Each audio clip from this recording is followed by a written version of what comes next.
Pues buenos días, gracias por su asistencia. Bienvenidos a una prueba más del coloquio de educación matemática. Les recordamos que el objetivo de este coloquio pues, es brindar a los estudiantes una orientación, un mapa sobre las materias educativas que se encuentran en la facultad, ya que pues, el 50% de nuestras materias como matemáticos son optativas y muchas veces no podemos encontrar información de qué constan esas materias o qué materias hay que tomar para podernos adentrar en esos conocimientos. Entonces, por eso que agradecemos a los profesores que exponen en este coloquio y nos comparten justo esa parte que hace falta. Hoy presentamos a la doctora Tania Leonard, que nos habla de topología, ciencia del arte. Topología, ciencia, arte y realidad. Muchas gracias. Gracias, Fernando. No, gracias a ustedes por estar aquí. No son horas de empezar con una plática. Muchas gracias por hacer el esfuerzo. Sí, cuando puse el título, 15 días después me arrepentí de haber puesto topología, la neta del planeta. Pero era demasiado tarde. Entonces se quedó ese título. Y bueno, como dijo Fer, la idea es como dar una visión panorámica de qué es la topología. Entonces, bueno, la plática consta como de tres partes. Una, ¿qué es la topología? Entonces vamos a ver la parte histórica, de cómo se formó la topología. La segunda parte son aplicaciones de la topología. Y la tercera parte, si nos queda tiempo, va a ser una actividad pública para convencerse de que está bien para hablar. Entonces, bueno, empezamos con qué es la topología. Entonces, seguramente varios ya tienen una idea vaga de qué es la topología. Algunos saben más, otros saben menos. Hay unos que no saben nada. Pero si le preguntan a alguien, como a ustedes les han preguntado qué es topología, normalmente, mira, pues es muy fácil. Agárrate un toro y una taza y para el topólogo es lo mismo. Entonces, a la persona que le dice no hagas así, se queda así. ¿Qué me estás diciendo? Porque ustedes tenían muy clara esta imagen, ¿no? Tenían muy claro que son lo mismo porque el toro se deforma en la taza. Pero lo que la persona que le están diciendo a ustedes se están imaginando algo así. Entonces dicen, no. Un toro es una dona. Entonces, ¿qué es esto? Porque obviamente se imaginan. Entonces dicen, no, a ver, un toro es un objeto matemático que tiene forma de dona. Y yo lo que te quiero decir es que la dona y la taza son lo mismo. Pues sí, quizás, ¿no? Porque ahí conocemos la topología tendrá sus dudas. Entonces, esta dificultad que hay al definir la topología, en realidad no es cosa nueva, no es de que la topología sea difícil de definir, es que realmente costó mucho trabajo darse cuenta qué es la topología. Entonces, les voy a contar la historia de cómo aparece la topología. En realidad, la primera, bueno, puede que haya cosas atrás que sean de alguna manera topológicas. ¡Ay, qué bueno!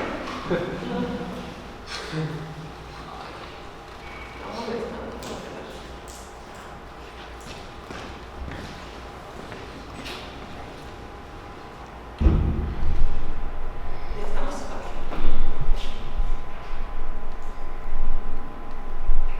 Entonces, puede que haya atrás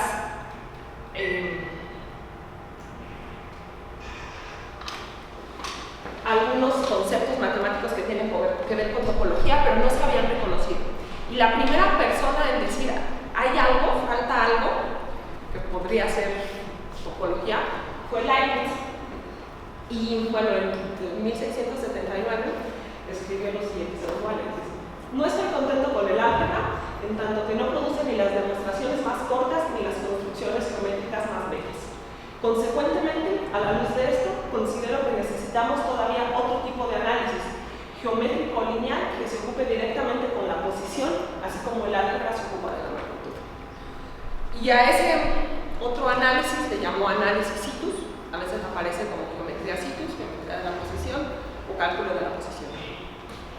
Y bueno, lo dejó así y la verdad es que nadie entendió a qué se refería, porque pues, hay historiadores que dicen que no se refería a la topología, sino al álgebra lineal, geometría lineal, pero la gente no lo entendió así. La gente desde entonces dice, bueno, sí, hay algo que tiene que ver con cómo están acomodados los puntos y no depende tanto de las magnitudes ni de la manera en la que estamos midiendo las cosas. Pero fuera de esa idea abstracta que uno tenía en la cabeza, no hubo más, no hubo ejemplos, no hubo nada, y pasaron muchos años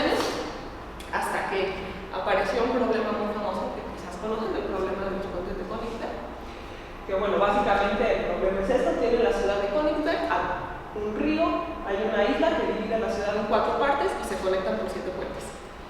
Y el problema es si podemos cruzar por todos los puentes una única vez, partir de un punto, regresar al mismo punto y pasar por todos los puentes. Entonces, ese problema seguramente lo han visto en teoría de gráficas o lo han escuchado. Si lo escucharon en algún lado, la solución que presentan es esta. Eso se resuelve representando cada parte de la ciudad por un punto y el puente por una arista. Y entonces la solución es si yo puedo encontrar aquí un camino euleriano, lo demuestra ni pequeño. Pero en la época de Euler eso no fue así. En la época de Euler estaba un problema, nadie sabe ni siquiera quién puso el origen del problema. Es muy probable que Euler nunca estuvo con usted, que además alguien fue el que se lo propuso. Entonces, Euler fue a quien se le debe la solución a este problema. Jamás usó esa gráfica que les puse. Él lo que usó fue un diagramita de este estilo. ¿Sí? Ahí tienen la solución de Euler. Y lo interesante de este problema es que fue un ejemplo clásico para la geometría de posición. Entonces, en aquel entonces nadie tenía idea de a qué se había referido Leibniz, a la geometría de posición, pero cuando surge este problema y cuando surge la solución, se dan cuenta de que sí, en efecto, hay una rama de las matemáticas que no depende ni de la geometría, ni del álgebra, ni del cálculo, que era lo que se conocía en aquel entonces, y que, sin embargo, tiene su chiste, solamente que no sabían bien esa rama que era. Entonces, la historia se las voy a contar un poquito más, porque es interesante para la topología, no tanto para la gráfica, sino para la topología, como una ciencia nueva que estaban haciendo. Entonces, bueno, quién sabe quién le propuso a Euler el problema. Solamente se han rescatado como 4 pedazos de cartas que compartían. La primera es esta, que le escribió este matemático, Carl Euler, a Euler, que era un intermediario entre otro matemático, Heinrich Kuhn, y bueno, se escribían en aquel entonces, saben que les gustaban a los matemáticos escribirse cartas y contestarse, plantearse problemas y mira mi solución, cosas así. Pues bueno, para ese entonces es muy probable que Euler ya tenía la solución del problema, y era un problema muy famoso. Entonces le escribe, dice, nos haría a mí y a nuestro amigo Kuhn un servicio harto valioso, poniéndonos grandemente en su deuda, erudito señor, si usted nos enviase la solución que usted conoce bien al problema de los 7 puentes, de Königsberg, junto con una demostración, resultaría un ejemplo excepcional del cálculo de la posición, merecedor de su gran genio, e incluido un boceto de los mencionados puntos. Entonces, aquí lo importante es eso, el ejemplo excepcional del cálculo de la posición. Entonces, Euler le contesta un mes después. Bueno, de esta manera puede observar, le envía la respuesta, ¿no? De esta manera puede observar, noble señor, cómo este tipo de solución tiene poca relación con las matemáticas y no entiendo por qué usted espera que un matemático la produzca, en vez de cualquier otra persona, dado que la solución se basa únicamente en el razonamiento y su descubrimiento no depende de principio matemático alguno. Por estas razones, no sé por qué incluso problemas que mantienen tan poca relación con las matemáticas son resueltas más rápidamente por matemáticos que por otras personas. Por otro lado, noble señor, usted ha asignado este problema a la geometría de la posición, pero soy ignorante respecto a qué involucra esta nueva disciplina y respecto a qué tipo de problemas Leibniz y Bohr, matemático, esperan ver expresados de este. Entonces, lo que deducimos de esta carta, pues sí, la tenían la solución, pero para Euler eso no era un problema matemático, únicamente había que razonar. Si no aplicabas geometría, no aplicabas álgebra, no aplicabas cálculo, no era matemática, bueno, al menos es lo que uno entiende. Y pues él se siente ignorante respecto a la geometría de posición. Sin embargo, entre la primera carta y esta, Euler escribió a otro matemático. Nos vean la invocación. Dice, bueno, un problema me fue postulado sobre una isla de Baba, cuenta el problema. Y dice, fui informado que hasta ahora nadie ha demostrado la posibilidad de lograr esto o demostrar que es imposible. Este problema es verdaderamente banal, pero me pareció digna de atención en tanto que ni la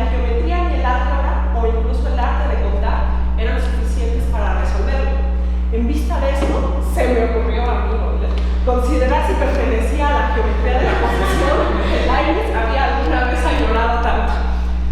Y así, después de alguna deliberación, obtuve una regla simple pero completamente establecida con cuya ayuda uno puede inmediatamente decidir para todos los ejemplos de este tipo con cualquier número de fuentes en cualquier rama. Total, o sea, ya se da cuenta que sí es geometría de la posición. Entonces, ¿quién sabe qué quiso decir Leibniz con geometría de la posición? Pero a partir de este momento, como que ese tipo de problemas son los que involucran a la geometría de la posición. Y bueno, finalmente publica su respuesta oficialmente. La escribió en el 36, que es cuando estaba todo este carterío, pero se publicó hasta el 41 oficialmente. Y bueno, se los pongo porque de alguna manera ya está definiendo un poquito más, al menos a su forma de ver, qué es la geometría de la posición. Dice: adicionalmente a esta rama de la geometría que se ocupa de las distancias y que siempre ha recibido la mayor atención, hay otra rama, hasta ahora casi desconocida, que Leibniz mencionó por primera vez, denominándola geometría de la posición. Esta rama se ocupa únicamente con la determinación de la posición y sus propiedades. No involucra distancias o cálculos realizados con ellas. Aún no se ha determinado satisfactoriamente qué tipos de problemas son relevantes para esta geometría de la posición o qué métodos deberían utilizarse para resolverlos. Por lo tanto, cuando recientemente fue mencionado el problema, después habla que ese problema el problema de los puentes de Königsberg es así un ejemplo perfecto para la geometría de la posición. Entonces, en este momento de la historia, se sabía que había algo en las matemáticas que no tenía nada que ver con el álgebra, la geometría, el cálculo. Le llaman geometría de la posición, y salvo ese ejemplo, no había nada más. No sabían qué tipo de problemas eran, no sabían qué tipo de materias desarrollar.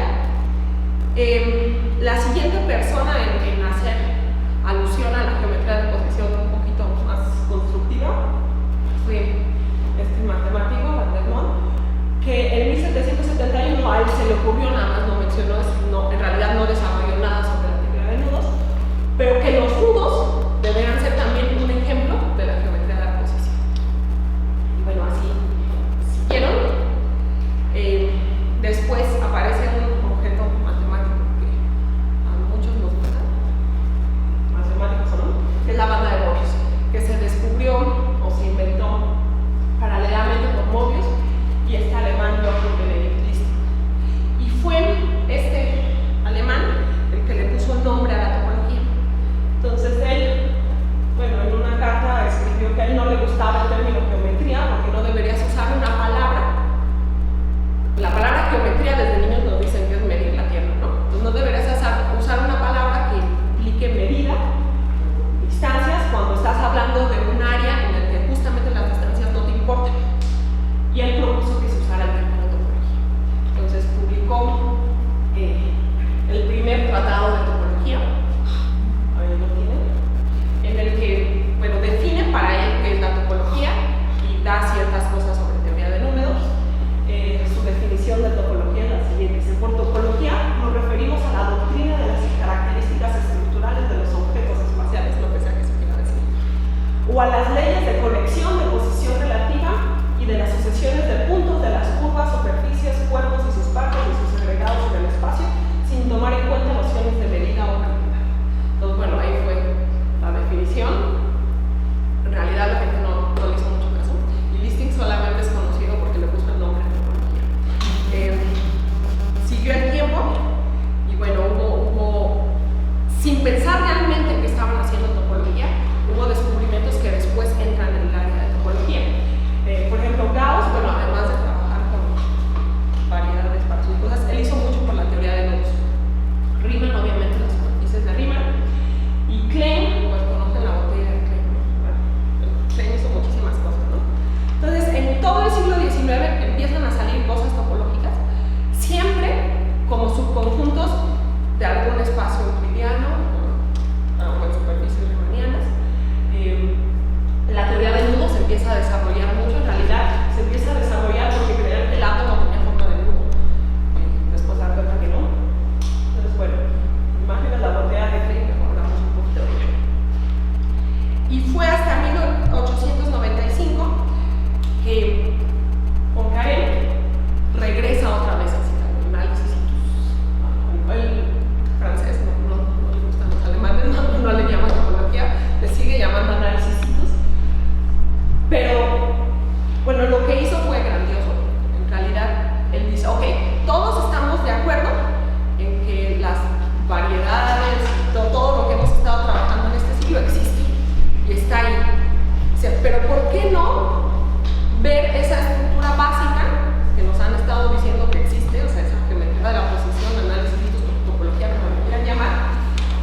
y analizar esos objetos desde ese punto de vista más general. Si lo hacemos desde un punto de vista más general, vamos a tener mayores resultados y no vamos a estar limitados a lo que nuestra intuición, porque nosotros, el espacio en el que vivimos, nos da cierta intuición, ¿no? Entonces creemos que las cosas, los objetos matemáticos, se deben comportar en base a esta intuición. Pero si lo hacemos más general y recuperamos el alma, el alma topológica de las cosas, nosotros podemos tener resultados mucho más generales en los que la intuición ya valió. Entonces, en su artículo, bueno, él empieza diciendo todo esto y lo que hace es dar los principios de la topología algebraica, que básicamente es tú me das dos conjuntos, RN, o dos espacios topológicos, lo que sea que eso signifique, porque en aquel entonces todavía no sabían lo que era un espacio topológico. Y yo desarrollo estrategias algebraicas para saber si esos dos son los mismos o no. Así como el toro y la taza, o la dona y la taza. Bueno, pues aquí es el creador de toda la teoría de la homotopía y el colillo. Años después aparece la noción de espacio métrico. Entonces, Fréchet en 1906 dice, ok, tenemos toda esta noción de espacio métrico, pero siempre son las variedades, o en las curvas, o en los espacios superficies de Riemann, bueno, RM. Dice, ¿por qué no generalizar? Entonces, un espacio métrico, ¿qué es? Tenemos un conjunto y una función de distancia. Es decir, una función del producto del conjunto del cero infinito que satisface la desigualdad del triángulo, la distancia entre dos puntos es cero si solo si son los mismos, y la función es simétrica, la distancia de x a y es la misma que de y a x. Y bueno, con eso empieza el análisis de una manera un poco más mejor a como se ha estado haciendo antes. Y bueno, empiezan a estudiar las propiedades que ya se sabían, las propiedades topológicas, lo que sea que eso signifique, que ya se sabían para los otros objetos, en el caso de los espacios métricos. No duró mucho tiempo hasta que por fin Felix Hausdorff vino y puso orden en todo esto y publicó en su libro sobre teoría de conjuntos. Fue, según dicen, es el primer libro en el que le entienden a la teoría de conjuntos. Entonces, en ese libro, bueno, él empieza con teoría de conjuntos. Después empieza a desarrollar lo que ya se sabía de curvas y superficies. Después llega al caso de los espacios métricos. Entonces, en todo eso, analiza cuestiones como continuidad, convergencia de sucesiones, conexidad, cositas que se definían en base a la métrica. Dice, pero a ver, yo en realidad no necesito la métrica para definir mi continuidad, mi convergencia, mi conexidad. ¿Qué es lo que yo necesito para capturar toda esa esencia? Entonces, por fin, aparece la noción de espacio topológico en ese libro. Entonces vienen curvas, superficies, espacios métricos y por fin espacio topológico, ¿no? Entonces, no lo pone así, en realidad lo hace, sí lo hace así, pero de varias maneras también. Dice, un espacio topológico es lo siguiente. Tengo un conjunto X y una familia de subconjuntos tau. Entonces, esa familia, yo le pido que el total y el vacío estén ahí. También le pido que si dos elementos están en la familia, su intersección caiga ahí. Y le pido que si tengo una familia arbitraria, la unión de todos ellos caiga ahí. Entonces, esa familia se llama topología y el par se llama espacio topológico. No tiene nada que ver ni con los puentes de Kohn ni nada, ¿no? O sea, es una definición así bien de teoría de conjuntos, pero captura la esencia de todo lo que se había estado haciendo en el momento. Entonces, como ejemplos, para los que no sepan, vamos a pensar. En R tenemos la topología euclidiana, que a todos, seguramente todos conocen, donde son todos los subconjuntos U en R, tales que para cualquier punto X en U existe un epsilon mayor que 0, tal que el intervalo X menos epsilon, X más epsilon, se queda metido. Unión el vacío. ¿Sí? Esa es la topología euclidiana. Está muy fea, pero básicamente lo que dice es que algo es abierto si en cualquier punto que yo me tome puedo encontrar un intervalito abierto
esto es así como a grandes rasgos cómo llegamos a la topología.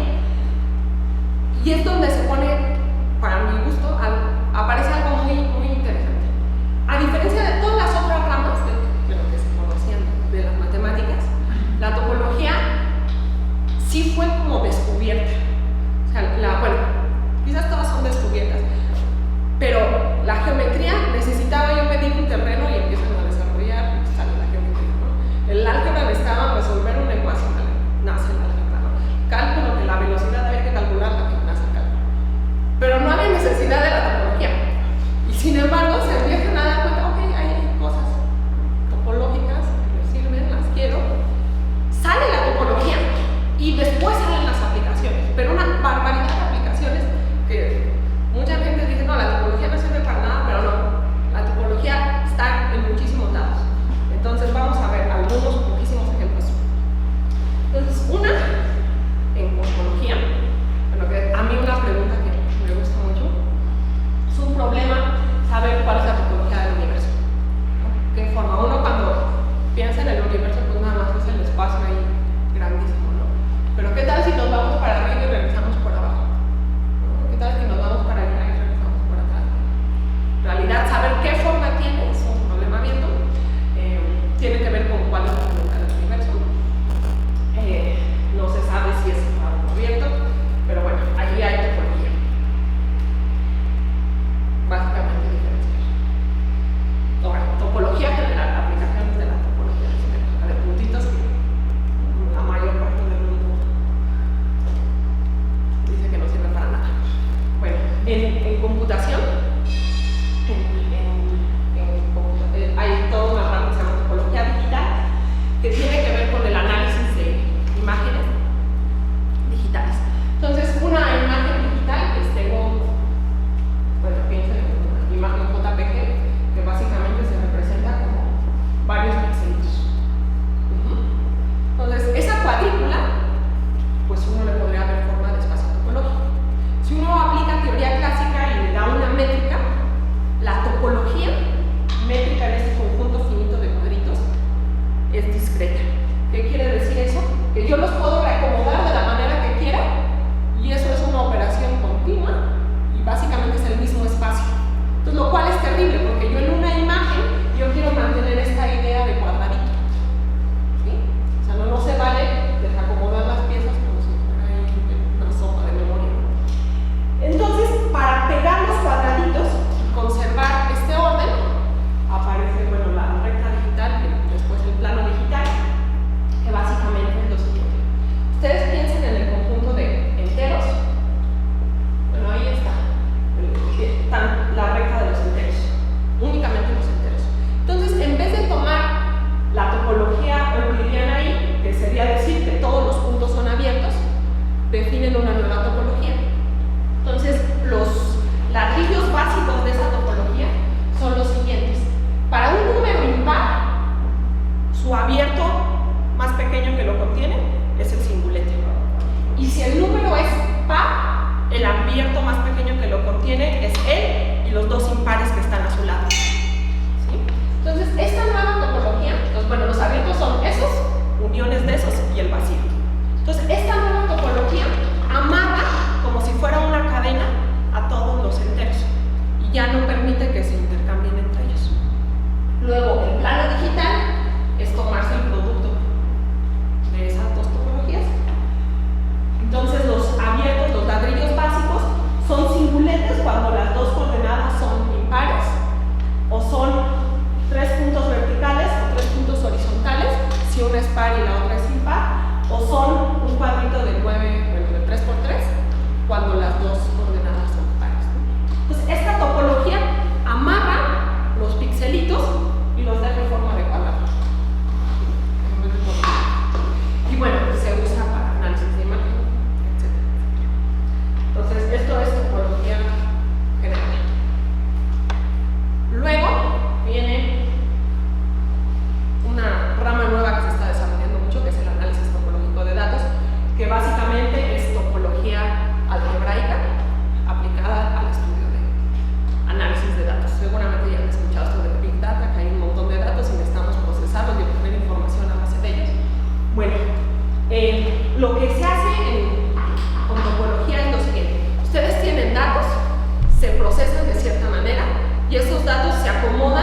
en forma de algún espacio topológico. Normalmente ese espacio topológico son complejos simpliciales, es decir, triangulitos pegados de muchas dimensiones, de muchas formas. Y después se ven si para datos similares topológicamente es lo mismo. Por ejemplo, este me lo contaron, no encontré referencia, pero creo que sí es cierto, que tengo confianza que me lo contó.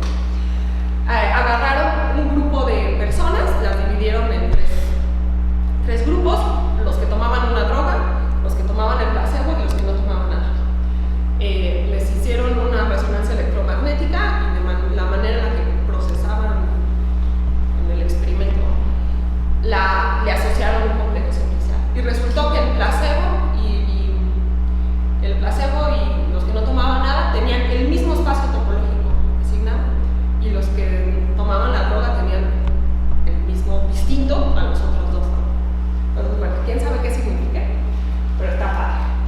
La que sí les voy a contar, esta sí es seria, ahí está la referencia.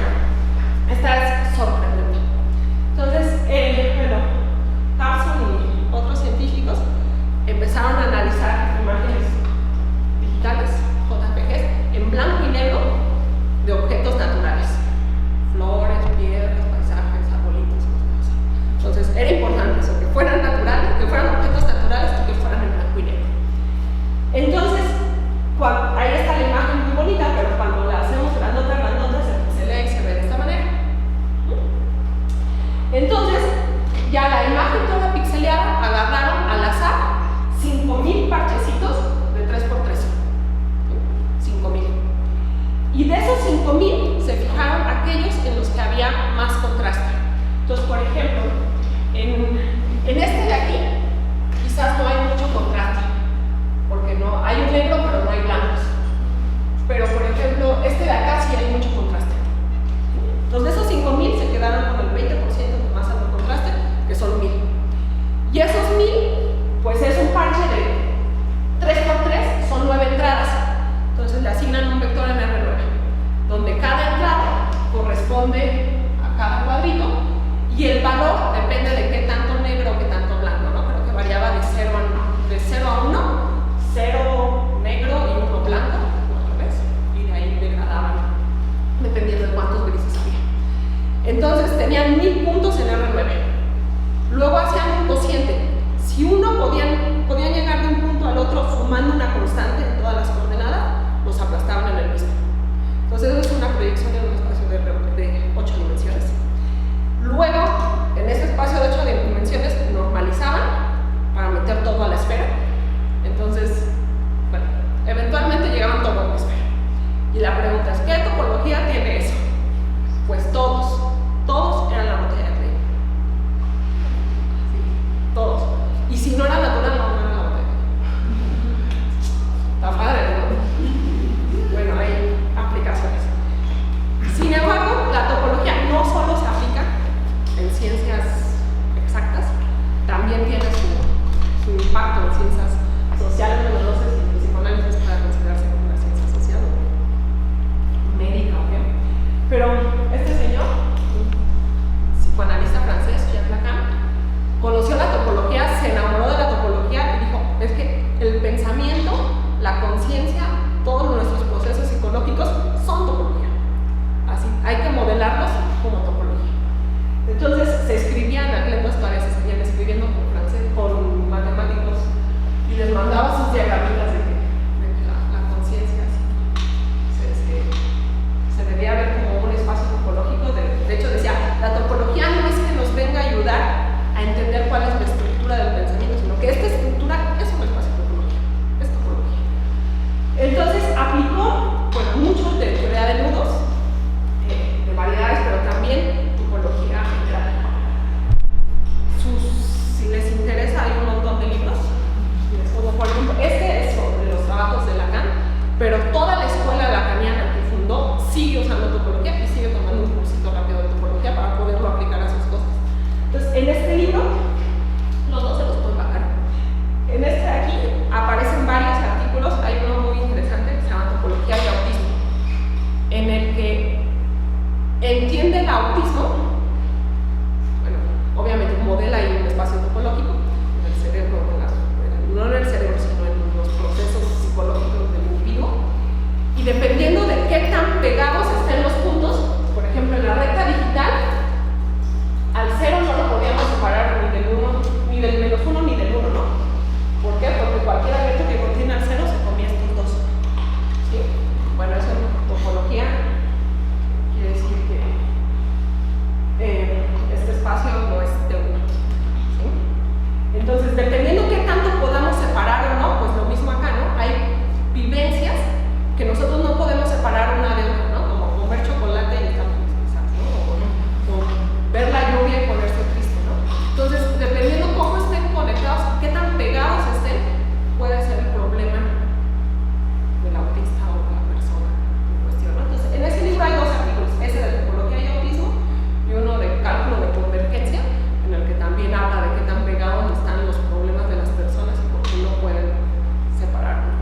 que le ayudan a desanudar.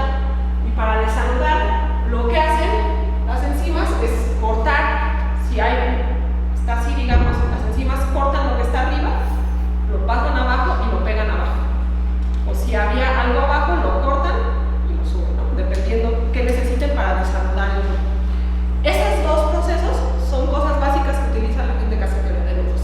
El cortar, pegar, bueno, cortar, cambiar y pegar, son las, ¿cómo se llaman?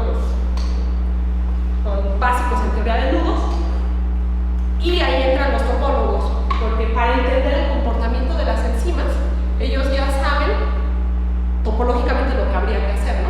Las enzimas lo están haciendo. Entonces predicen cuál va a ser el comportamiento de las enzimas, o ven qué tan complejos son los procesos que hacen las enzimas, etc. Entonces hay topología y genética pegaditos. Y bueno, estas son aplicaciones reales, ¿no? Que surgieron después de que la topología fue inventada o descubierta, lo que sea. Pero la topología fue más allá. Fue más allá, rebasó las ciencias exactas, experimentales, sociales, y pues llegó al mundo del arte.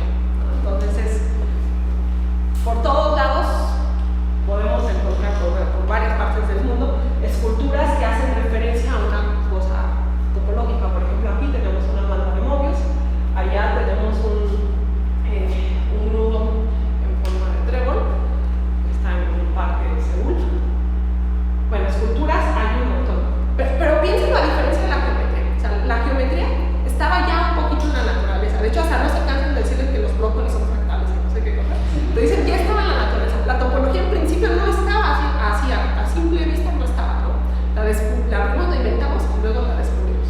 Entonces, que inspire, pues es algo bien, bien padre. Aquí tenemos, por ejemplo, otra escultura, es un juego para niños. No sé si se entiende bien lo que está pasando ahí. El niño ese que se está atrapando entra y es como si entrara, ahí se ve el hoyito, ¿no? Entonces ya va por fuera, pero cae dentro, está por dentro, ya sale por abajo. Jueguito topológico. Escher, obviamente. Escher tenía que hacer la topología y siempre traía amigas en donde se moviese. Este de aquí es un cartel de una exposición que hubo hace 4 años en Londres, el Museo de se llamaba Topología. Y hubo durante todo un año hubo pláticas en medio de topología, en medio de cosas de arte, puras locas. Objetos varios. Uno, quizás sean curiosidades matemáticas, pero al final de cuentas a la gente les gusta, ¿no? Por ejemplo, esas lunetas, ¿cómo lo llenan? Es una botella de Klein. ¿A ti cómo la llenan?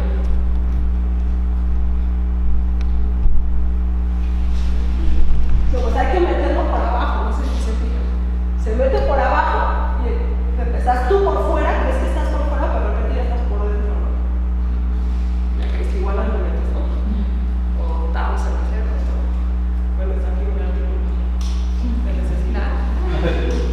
Joyería en arquitectura. Esta casa fue diseñada por 2 arquitectos en Australia, se llama la Casa de la Botella de Clay. Seguramente ahí no han tenido forma de botella de Clay, pero vamos a ver un esquema en origami de esa casa. Bueno, esta es la casa, bueno, el esquema de la casa visto por arriba. Entonces es más o menos la idea. Esta es la puerta por donde uno entraría. La casa sigue y como que entra igualito que la botella de Clay. Luego acá tenemos un proyecto, creo que todavía no se ha construido, de un templo budista en el sur de Asia, que es un anillo de Mobius. En el cine, no sé si han visto esta película, la película Mobius. Si no la han visto, yo por eso estudié topología. ¿Saben? Entraba aquí la chica, qué padre. En música, bueno, hay varias piezas que se llaman geometría situ, pero esta en particular él sí entendió lo que era geometría situ, ¿no? Entonces este músico inglés dijo que en la geometría situ, que es la topología, ya todos saben que es la topología, no importa la medida. Entonces es una pieza musical en el que no importa la medida y además tú la puedes deformar haciéndola más chica músicos tienen instrucciones de hacer casi lo que se les dé la gana. Entonces pueden tocar más largo una nota o más corta una nota y así lo que era inentendible. Y bueno, por si todo esto no los convence de estudiar economía, ahí tienen. Este año el premio Nobel de Física se lo dieron estos tres por los descubrimientos teóricos de las transformaciones de fases topológicas y fases topológicas de la materia. Yo no soy nadie para hablar de lo que hicieron, pero este hecho fue celebrado más por los matemáticos que por los físicos. No, porque es como si le dieran el premio Nobel a las matemáticas por primera vez. Después se lo dieron a Bob Dylan y ya no sé qué pasar. Pero bueno, ¿cómo vamos de tiempo? Entonces, aquí ya tienen aplicaciones. ¿Para qué sirven? ¿Qué pueden hacer? Pero además se pueden divertir o pueden divertir a sus sobrinos si les toca cuidarlos. Entonces, a ver, necesito yo 4. Agarren 4 cada quien. Y si traen tijeras, está bien. Si no, aquí yo les doy.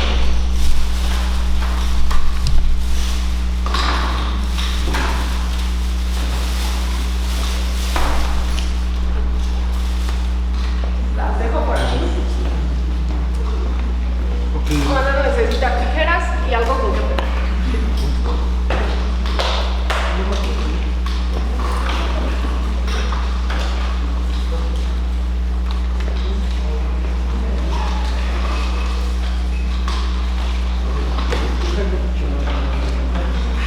Pero en realidad hay muchas cosas que se pueden hacer con bandas de Mobius, como pedirle al sobrino que coloree un lado de rojo y otro de azul.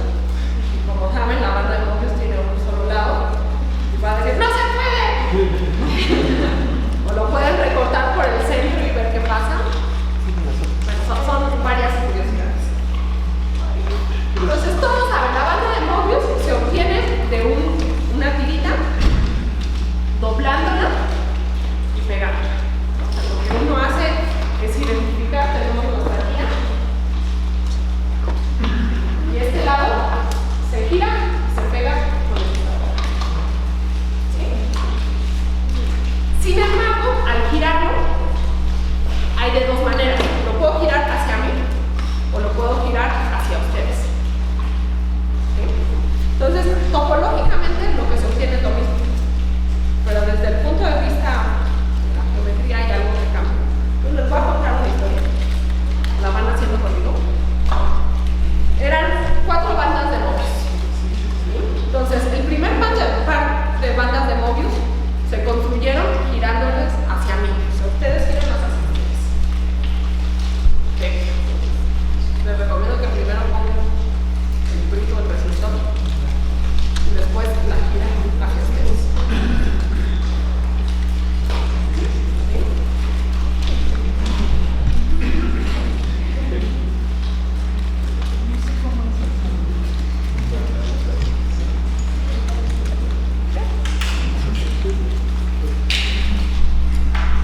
Entonces, lo que deben tener es 2 bandas de Mobius idénticas.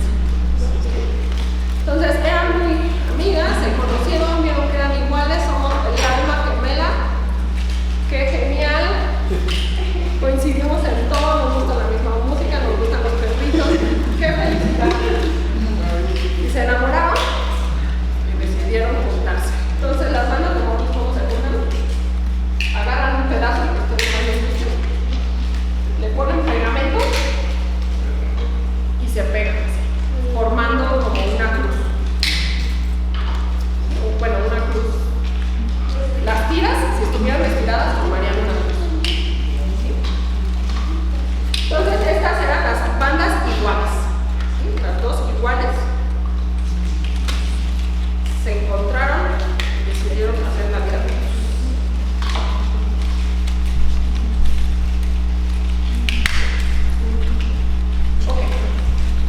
Por otro lado, había una banda que era punk que se hizo girándose hacia ustedes. Entonces, en vez de girarla hacia mí, la giro hacia ustedes. Entonces, esta banda de Mobius punk se juntó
par con impresa. Entonces, el par con impresa. Entonces, las que eran muy iguales, pasaron los 3 meses en los que las hormonas están al máximo y llegaron los problemas. Me dijeron, no, es que tú siempre llegas tarde, pues tú también si eres igual. Empezaron los problemas.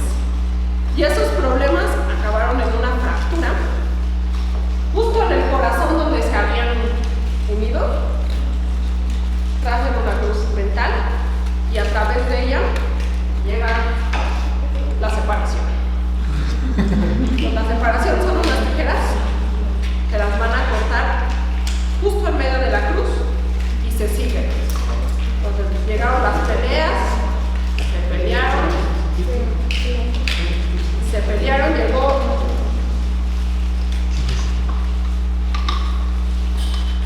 se cortaron, córtenlas por el centro de la boca, se separaron, ¿sí? Entonces las que eran iguales se separaron, pero vean qué pasa con las otras pues sí se pelearon, creo que los amigos postos, que yo no hablo con mis amigas presas, ¿no? Que te la pasas viendo el fútbol, no te la rodeas. Llega la cruz de la separación.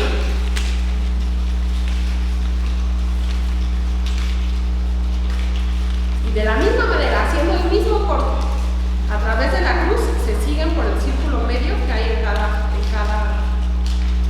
banda de bordes.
Las que son iguales. Son las que son.